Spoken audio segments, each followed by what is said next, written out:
Hello, I'm Dr. Frida Fit. Welcome to the Lifestyle Chat Room. Hmm, are you a Mr. or Mrs. Fixer in relationships? Do you think or feel that you can prevent others, people from experiencing pain or discomfort throughout their life? Do you feel that you can change things or people for the better? Because of your feelings of kindness and love and compassion, you try to help others avoid hurt, danger, or life disappointments. You can be considered a Mr. and Mrs. Fixer. I know I was. I always tried to prevent my family or friends from getting hurt. And it cost me some things in my life. It cost me friendships, discomfort, hurt. It really did pay.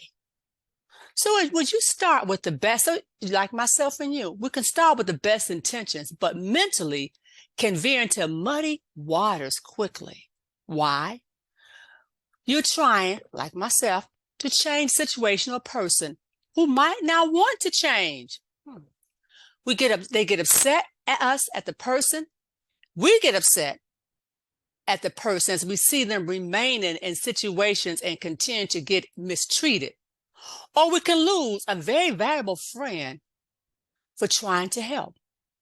Or the person took our advice and their situation relationship didn't end well, so now we're getting blamed.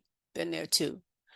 Now my emotionally and mentally and physically exhausted because I spent all that time trying to help them and it didn't turn out well. And now, guess what? You have no time for your self-care or your family care. Some suggestions when you have the urge to become a Mr. or Mrs. Fix-It, talking to myself as well, remind yourself, who do you expect? Who is the expert of that person's lifestyle challenges? Who really is the expert?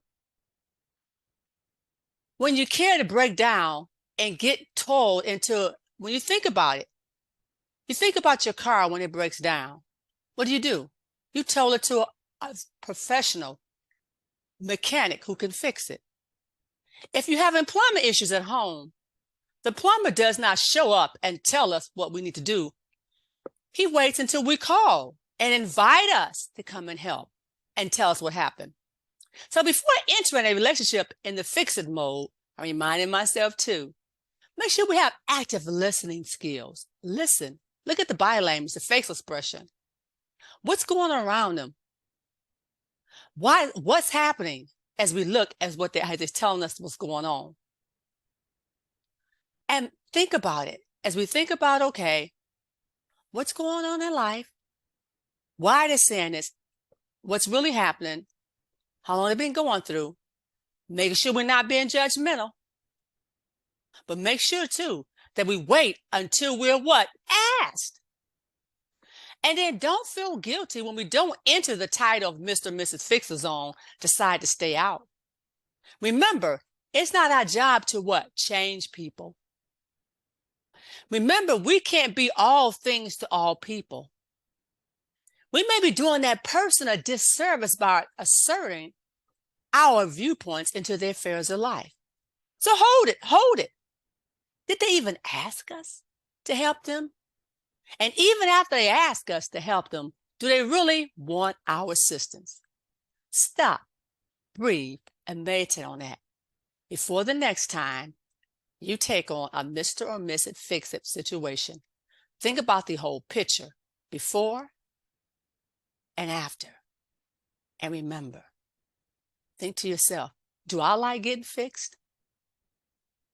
Am I supposed to be trying to fix this? Or should I just be an attentive listener? Please like and share and help others who might be thinking about the same thing or getting hurt or upset because sometimes they play that Mr. or Mrs. Fix-It role. Remember, you are fearfully made. And remember to think, listen, observe, and pray before you move forward, offering maybe your suggested advice that really wasn't asked for. And even after it's asked, is it really supposed to be said? Until the next time.